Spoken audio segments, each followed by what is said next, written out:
सोचते कि हम क़यादत खड़ा करेंगे तो हम मरते दम तक उसी पार्टी में रहेंगे। हाँ, हम फोटो क्या होने वाला है, धमाका क्या होने वाला है? माहौल चेंज होने वाला है बिहार में। अब हम लोग बुर्बक नहीं बनेंगे, क्योंकि हमको लॉलीपॉप नहीं चूसेंगे, हमको हिस्सेदारी चाहिए। हम अपना कायदात मजबूत करेंगे और हिस्सेदारी लेके रहेंगे। हम दरी बिछाएंगे नहीं किसी के पीछे। ये तेजस्वी उसको वादा करके दगाबाजी किया और एमआईएम वाला वादा करके दगाबाजी नहीं किया था। हम यही कहना चाहेंगे कि एमआईएम पार्टी एक तरफा दावा करती है कि हम सिर्फ मुसलमान के हित में वोट मांगते हैं और इसके अलावा कोई चारा नहीं। गलत बात है। एक सवाल, मुसलमान और दलित और पिछड़े जाति के लोगों की आवाज बनती है एमआईएम पार्टी। सरहदों पर बहुत तनाव है क्या साहब? सरहदों पर बहुत तनाव है क्या?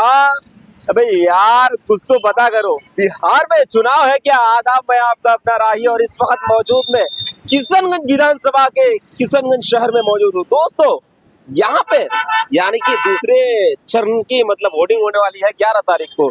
तो यहाँ के लोगों से जानने की कोशिश करते हैं कि जंगल राज या फिर मंगल राज, यानी जंगल राज और मंगल राज। यार दोस्तों, जंगल राज जो कहलाए जाते हैं वो महागठबंधन को कहा जाता है। तो यहाँ के लोगों से ओपिनियन लेने की कोशिश करेंगे और जानेंगे कि यहाँ पे जो मतलब मतदान करने वाले हैं किसके आधार पर मतदान करने वाले हैं। और दोस्तों मैं आप लोगों को ये भी साथ साथ बताता चलूं कि यहाँ के जो बीजेपी के जो प्रत्याशी है स्वीटी सिंह है और यहाँ के जो महागठबंधन के जो उम्मीदवार है वो कमरुल हुदा साहब है और एमआईएम के प्रत्याशी है जो अपने पहली बार अपने हाथ को आजमा रहे हैं, उनका नाम है शम्स आगाज। तो दोस्तों चलिए यहाँ के लोगों से जानने की कोशिश करते हैं कि अब की बार किसकी बल पे बनेगी सरकार। दोस्तों जिस तरीके से 11 तारीख को इलेक्शन है मतलब वोटिंग करना है, उसी तहत हम किशनगंज के पश्चिम पाली में मौजूद है। लोगों से जानने की कोशिश करते हैं कि यहाँ के लोगों की रुझान क्या है। भाई साहब सबसे पहले आपका नाम बताइए हमें। मेरा नाम अख्तरुल इस्लाम है। अच्छा, आप काम क्या करते हैं? मेरा मोबाइल शॉप है किसान। अच्छा, आप देख पा रहे हैं कि 11 तारीख को वोटिंग करना है दूसरे मतलब चरण का, तो क्या लग रहा है और किसको मतलब आप किस प्रत्याशी को अपना कीमती वोट करने वाले हैं 11 तारीख को? हम लोग तो है कोचा दमन से, तो सरवर भाई को हम लोग जिताएंगे इंशाल्लाह। वो फुल बहुमत से जीतेगा यहाँ से। और हम लोग चाहते हैं सरकार को बदलना, लेकिन उसके साथ साथ सीमांचल में एक नई पार्टी को लाना चाहते हैं ताकि ये जो केंद्र बिहार के गवर्नमेंट में जो बैठा हुआ तेजस्वी है इनका गुरूर तोड़ना चाहते हैं हम लोग। हम लोगों का जो 4 एमएलए को इन्होंने खरीदा, किस बुनियाद पे खरीदा? क्योंकि वो हम लोगों को अकेला छोड़ना चाहता था। वो चाहता था कि हमारे पीछे ये लगे, लेकिन हम लोग भी उसको बता देना चाहते हैं कि हम लोग अब बुर्बक नहीं है, हम आपके पीछे पीछे नहीं पड़ेंगे। आप अपनी सियासी क़यादत को सीमांचल में स्थापित करेंगे और आप लोगों जो भी सरकार बनोगे उसका फैसला हम लोग सीमांचल के लोग करेंगे। लेकिन अवैसी साहब ने कहा था कि हमारे 4 को ले गया है, हम उनके 40 को खींचेंगे, लेकिन अवैसी साहब तो 35 पे लड़ रहा है। नहीं, हम लोगों को इतना बड़ा मिशन नहीं है। इतना जरूर है कि हम लोग का मिशन है कि बिहार में की गवर्नमेंट में जो भी बैठेगा उसको अवैसी साहब उंगली में नचाएगा, अगर सीमांचल के लोग उनका साथ दे दिए तो। आप उंगली पे नचाने की बात कर रहे हैं, लेकिन विकास का बात कौन करेगा भाई? विकास तेजस्वी सरकार पे कौन सा विकास किया? उसका बाप तो 15 साल से जंगल राज बना के रखा था। तो आप कह रहे हैं 20 साल पीछे की बात कर रहे हैं कि जंगल राज की बात कर रहे हैं। अभी कौन सा मंगल राज है? देखिए, जब तेजस्वी कब गया था उसका अब्बा को, जब रामविलास पासवान उसको बोला कि मुसलमानों को 2005 में मुसलमान को मुख्यमंत्री बना दीजिए, हम आपका सपोर्ट करेंगे, लेकिन उन्होंने क्या करा? नहीं किया। उसके बाद उनको ना बिहार के अवाम उखाड़ फेंका और 15 साल तक अभी तक वो सत्ता में नहीं आ पाया। और ऐसे ही तेजस्वी को बहुत ज्यादा गुरूर है। अभी भी उसको हमारे असदुद्दीन अवैसी साहब क्या कहे थे कि हमको 6 सीट दे दीजिए, हम महागठबंधन में शामिल हो जाएंगे। उनको मुसलमानों का वोट चाहिए और मुसलमानों को सत्ता में आने देना नहीं चाहता है, गुलाम रखना चाहता है, और हम लोग गुलामी की आज़ादी चाहते हैं। अच्छा, आप जिस तरीके से एक बात बोली कि तेजस्वी, लालू का बेटा क्या कर रहा है तेजस्वी, लेकिन उन्होंने कहा कि जब हम नीतीश के साथ मतलब सरकार में रहे 17 महीने में मतलब वो बहुत ज्यादा नौकरी देने का बात किया, तो क्या वो सच है? तेजस्वी का जो इस बार घोषणा पत्र आया है ना, उसमें उन्होंने हर परिवार को 1 करोड़ रुपए देने का है। बड़ा बड़ा एक्सपर्ट का टीम ये सब कैलकुलेशन करके देख लिया है कि ये जैसे नरेंद्र मोदी 15 लाख का जुमलाबाजी किया था, ऐसा ही हम लोगों को बिहार के अवाम को तेजस्वी ठगने का काम कर रहा है।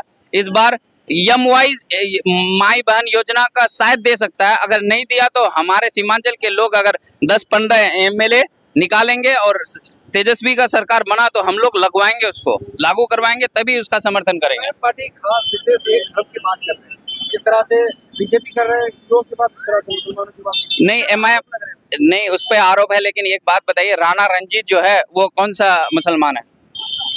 ये सोचने वाली बात है। मुसलमान देखिए, एमआईएम पार्टी दलित और पिछड़े वर्ग के जिसके साथ जुल्म हो रहा है, जिनके साथ नाइंसाफी हो रही है, उनकी बात कर रही है। खास विशेष मुसलमानों के नहीं, जिसके साथ जुल्म हो रहा है सबसे ज्यादा दलितों और मुसलमानों के साथ हो रहा है, तो उनकी बात कर रही है। उसका अगर बात करना अगर लग रहा है कि ये खास विशेष की बात करता है तो सही, लेकिन हम जो जुल्म हो रहा है उसके खिलाफ आवाज उठाती है, उनके साथ है। तो ठीक है दोस्तों, और हमारे साथ यहाँ पे और भी युवा और भी मतलब नौजवान मौजूद हैं। सबसे पहले बात करते हैं, भाई साहब नाम बताइए आपको। जुनैद बगदादी साहब। जुनैद बगदादी, क्या करते हैं आप?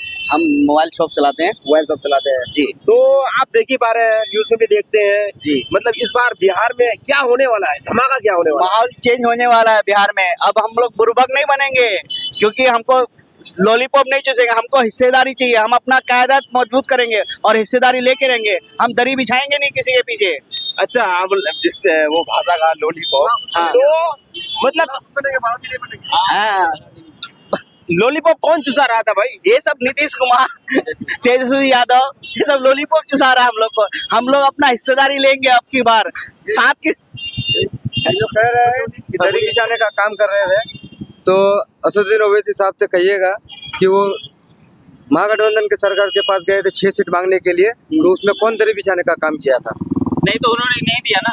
हाँ? वो तो नहीं, ये तो बोल रहा था, नहीं दिया ना। वो तो मांगा ना जाकर के। दोस्तों यहाँ पे 2 वर्गों में बांटा हुआ है, यहाँ पे 2 वर्गों में बांटा गया है। अच्छा, आप किसको समर्थन करते हैं? हम तो कांग्रेस का समर्थन करते हैं। हम किशनगंज विधानसभा ठीक है, अवैसी साहब यहाँ पे कांग्रेस का खिलाफ कर रहे हैं, लेकिन तेलंगाना में वो कांग्रेस का बात क्यों कर रहे हैं? तेलंगाना में वो कांग्रेस का साथ दे रहे हैं। यहाँ पे वो देखता है कि मुसलमान आबादी ज्यादा है, यहाँ पे वो एमआईएम और बीजेपी का बीट में कयादत की बात कर रहे हैं। कयादत हम लोग को मिल के खुद को कयादत बनाना है। अच्छा भाई, क्या बोलेंगे? आपके सामने ही है।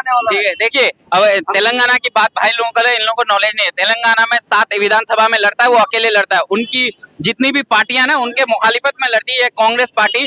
उसका जो चीफ मिनिस्टर रेवंत रेड्डी है, उन्होंने खुद कहा है कि हमने भी बहुत कोशिश किया इनको हराने का, लेकिन ये हारा नहीं। तो ये जो कांग्रेस का साथ दे रहा है ना, यही चीज हम लोगों को समझने की जरूरत है कि अवैसी साहब क्या चाहते हैं। हम क्यों बोले कि उंगली में नचाना चाहते हैं? हम लोग अगर अपनी क़यादत को मजबूत करेंगे और हम अपना लीडर चुन लेंगे ना, उसके बाद जो 3% वाला जो आज उप मुख्यमंत्री का दावा कर रहा है, आज हम अपना अगर 10-15 एमएलए यहाँ से निकालेंगे ना, ये तेजस्वी को ना हमारे सीमांचल को अच्छी तरह से देखना होगा। जो जो चाहिए हमको देना होगा उसको। अगर हम आज उसको सपोर्ट करके जिता देते हैं, तो यहाँ पे एक मुफ्ती आया था सभा में ना, उसको इग्नोर किया था। मास्टर मुजाहिद साहब इतना बड़ा शख्सियत है, उनको इग्नोर कर दिया। तो ये हम लोगों को क्या पहचानेगा? हम लोग को पहचानवाने के लिए और सीमांचल को डेवलप करने के लिए हम लोग को अपनी ताकत और अपनी क़यादत को मजबूत करेंगे, तभी वो हमको देखेंगे। मुसलमान को लेकर चलते तो मुफ्ती चितरवेदी को टिकट क्यों नहीं दिए? मुसलमान से उसको टिकट नहीं दिए। देखिए राणा रंजीत को टिकट दिया, इसमें कोई है अच्छा, जवाब? मतलब हाथ नीचे करके बोलिए। टिकट बोलिए भाई। देखिए, मौलाना सलीम चतुर्वेदी साहब अच्छे हैं, मैं मानता हूँ, लेकिन अब कितना एमएलए लड़ता होगा? एक विधानसभा में 10 प्रत्याशी लड़ा होगा। पार्टी अपना सर्वे करता है, जिसको देखता है कि नहीं इसका पकड़ जाता है, उसको टिकट देता है। आप उस बात का मैं आपको जवाब दूं, ये जो पार्टी छोड़ के गया इजार एसपी साहब, आरजेडी का जो सबसे ज्यादा प्रचार करने वाला कोचाधामन में इजार एसपी साहब, ये तेजस्वी उसको वादा करके दगाबाजी किया, और एमआईएम वाला वादा करके दगाबाजी नहीं किया था। हम यही कहना चाहेंगे कि एमआईएम पार्टी एक तरफा दावा करती है कि हम सिर्फ मुसलमान के हित में वोट मांगते हैं, और इसके अलावा कोई चारा नहीं, नहीं। गलत बात है। सवाल मुसलमान और दलित और पिछड़े जाति के लोगों की आवाज बनती है एमआईएम पार्टी, मुसलमानों की बात नहीं है यहाँ पे। जैसे अख्तर अली ईमान साहब है, ठीक है, तो उसके ऊपर अब की बार बहुत आरोप लग रहा है कि वो पैसे लेकर टिकट दिया है। इसके ऊपर आपको मतलब क्या टिप्पणी रहेगा? आप लोग, मैं उन भाइयों से यही कहना चाहता हूं कि आरजेडी में 200 कितना जो भी वो लड़ा रहे हैं, उनसे जाके पूछो ना। ये यहाँ पे कमरुल हुदा के बारे में भी आवाज उठ रही है, 4 करोड़ एमपी जावेद हुसैन साहब को दिया है, उसके बारे में क्यों नहीं बोलते हैं? अख्तर अली ईमान साहब इसका जवाब दे दिया है कि गरीब की भाभी सबकी भाभी, यही बात है। कांग्रेस पार्टी से आला कमान से यही ऑर्डर आया था कि हम लोग को किशनगंज विधानसभा में और कांग्रेस पार्टी के जितने भी प्रत्याशी हैं, हम लोग को रेस का घोड़ा चाहिए, दल्ला घोड़ा नहीं चाहिए हम लोग को। कौन दलाली किया है बताइए ना, उसको बोलिए कौन दलाली किया है? अब देख लीजिए, भले ही वो कांग्रेस से रहा, भले जो जीता हुआ विधायक था, हाँ जीता हुआ विधायक था इजारुल हुसैन, इसने के क्षेत्र में काम ही नहीं किया है, इसके वजह से पार्टी इसको हटा दिया और आला कमान से यही ऑर्डर है कि जो रेस का घोड़ा है उसी को टिकट दिया जाएगा, यही बात जो है जनता ना, के हित में काम करेगा, ये और लोग डेवलपमेंट के हित में काम करेगा। ये लोग अमर जो के बारे में क्या बोला है कि मौलाना सालिम चतुर्वेदी को क्यों नहीं टिकट दिया? जब इनका आला कमान देखता है, जिसका पकड़ जाता है उसको टिकट देता है, उसमें इल्जाम वाली क्या बात है? ऐसा ही वहाँ पे पार्टी सर्वे किया होगा कि कमलदा साहब 4 करोड़ में टिकट खरीदे हैं। पूरा दुनिया बोल रही है, हम इल्जाम नहीं लगा रहे हैं। जैसे आप प्रूफ कैसे करके बोलते हो कि- दिखाइए। नहीं, आप प्रूफ करके दिखाइए कि एमआईएम पार्टी ये पैसा लेके टिकट देती है। बिल्कुल करवाएंगे। नहीं एक मान आप लोग प्रूफ करिए ना, पैसे लेके पार्टी टिकट देती है। और आप लोग कयादत की बात कर रहे हैं, आप लोग कयादत की बात कर रहे हैं, लेकिन आप यहाँ देखिए बहादुरगंज विधानसभा में हो गया या ठाकुरगंज में हो गया, कोचा दामन में हो गया, ये लोग एमआईएम पार्टी से टिकट लिया, सब पैसा देकर के लिए, और जो कसम खिला करके धर्म के आधार पर कमजोर पार्टी है, ये लोगों को अपने प्रत्याशी को कसम खिलाते, क्रिया खिलाते हैं कि हमारे पार्टी में रहिए। बोलिए भाई, बहुत बड़ा आरोप है। बहुत बड़ा, मैं इसका जवाब दे रहा हूँ। जिसको अगर इलेक्शन लड़ने का इतना ही शौक है, वो पर कसम ही ना खाए ना, कसम ही ना खाए कि नहीं आप मुझे कसम खिलाओगे, हम नहीं लड़ेंगे, छोड़ देंगे आपका पार्टी, उसको कसम ही नहीं खाना था। आप अगर सोचते कि हम कयादत खड़ा करेंगे तो हम मरते दम तक उसी पार्टी में रहेंगे। हाँ, हम वोटों में आप लोग साथ दीजिएगा। कांग्रेस में बिल्कुल। कौन कांग्रेस? क्या मतलब? हम कह रहे हैं, आप जो बात कर रहे हैं कयादत की एमआईएम की तरफ से, तो ये जितने कार्यकर्ताओं को, जितने प्रत्याशी को कसम खिलाया गया, वो पार्टी छोड़ के क्यों चले गए?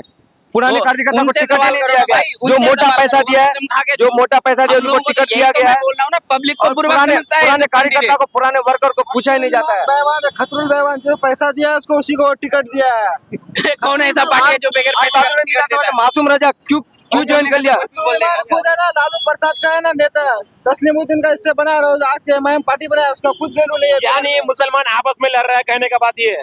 नहीं, वीडियो नहीं है ये वीडियो। एक तो फर्स्ट बात, बैठक है, हाँ प्रसाद में ही नजर आता है, प्रसाद में ही नजर आएगा। कांग्रेस पार्टी जिंदाबाद, झुट्टा पार्टी है, झुट्टा पार्टी, एमआईएम पार्टी जिंदाबाद, कांग्रेस पार्टी जिंदाबाद, एमआईएम मुर्दाबाद।